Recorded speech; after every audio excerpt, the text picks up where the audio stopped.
Hello everyone, welcome to Drishti IAS. This year marks the 150th anniversary of Bhagwan Birsa Munda.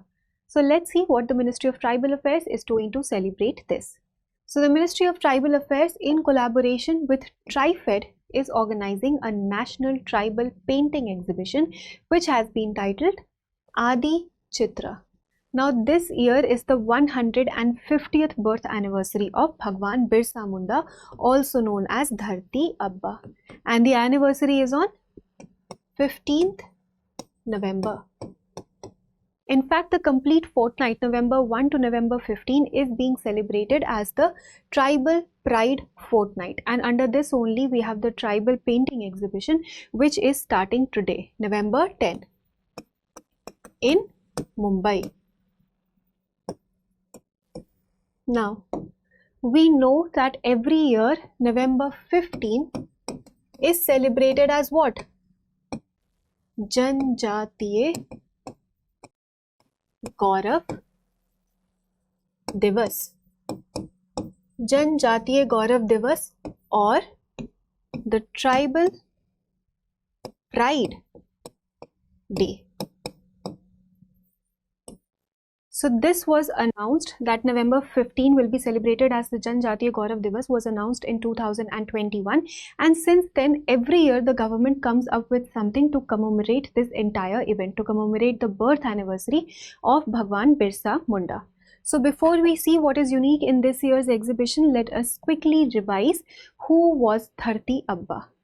So Dharti Abba, or the father of the earth, was a loving name that was given to Bhagwan Birsa Munda, and he is associated with which region? He is associated with the Chota Nagpur Plateau.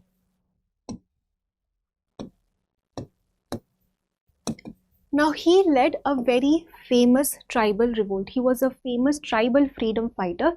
He led a very famous revolt which was the Ulgulan, or the Great Tumult,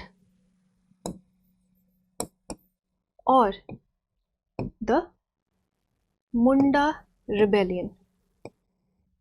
All three names were given to the same rebellion. This rebellion took place in the late 19th century, in the late 1890s, and this basically was against the British colonial officers and the moneylenders, or the exploitative zamindars. Now what was the entire situation over here? So tribals basically used to follow the Khun-Katti system.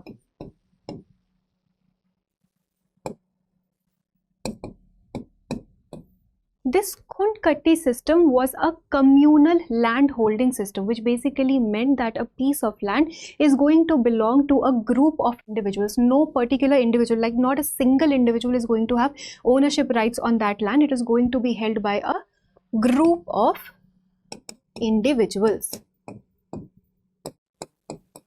and these individuals are going to have cultivating rights on this land, and this is going to be ancestral or hereditary in nature as well.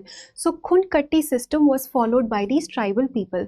Now what happened when the Britishers came in? They started giving this tribal land to the non-tribal people also, famously known as Dikus, or outsiders. So now the tribal land was also being transferred to the non-tribal people. Khun-Katti system was under danger because this land was now being transferred to Dikus, to outsiders also.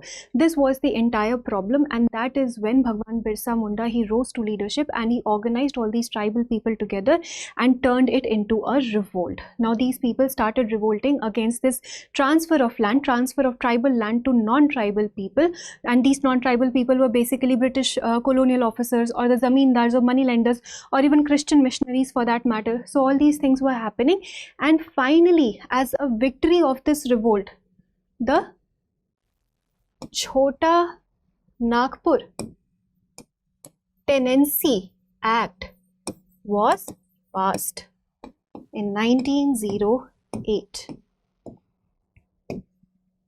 Under the Chota Nagpur Tenancy Act, again the transfer of tribal land to non-tribal land was prohibited. So back to the ownership, like the tribal land's ownership was given back to these tribal people, and the transfer of tribal land from tribals to non-tribals was finally prohibited.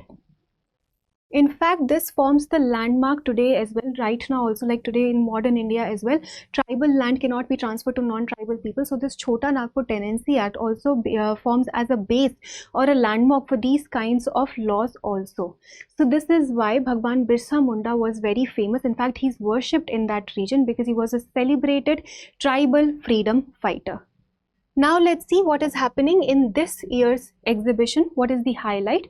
So this is going to represent 100 plus tribal art forms. So there are some famous kinds of paintings that are going to come in, like the Worli paintings. Worli paintings from where? Worli paintings from Maharashtra. These are direct match the following things that are going to come in your examination. Worli paintings from Maharashtra. Then Pithora paintings from Gujarat. Then we have Saura and Pattachitra. Saura and Pattachitra from Odisha. And the Gond and Bhil art. Where is Gond and Bhil art famous? Madhya Pradesh.